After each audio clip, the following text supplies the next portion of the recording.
আমরা কারো ঘরে যাব না কি পর্যন্ত তাকে এমপি নাই করতে, কারণ আমরা কিন্তু আমরা ঘরে যাব না ইনশাআল্লাহ।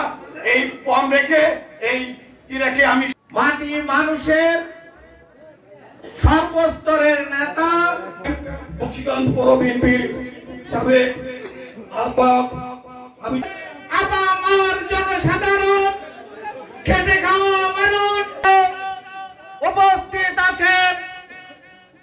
বক্সিগঞ্জ কাজ করতে হবে, মাঠে প্রত্যেকটা ঘরে ঘরে প্রত্যেকটা বাড়ি বাড়ি ঢুকতে হবে।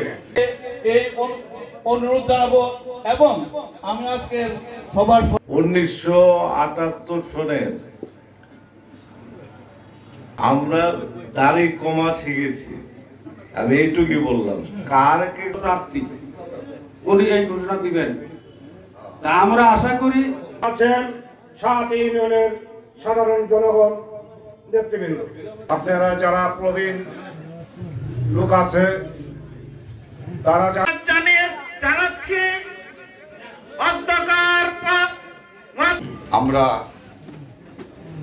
এখন অপেক্ষা করতেছি শুধু আমাদের মধ্য নির্বাচনে আমরা আপনাদেরকে এমপি হিসেবে দেখতে চাই। সাহেব আপনারা সবাই দৃষ্টি ওকে, থ্যাংক ইউ।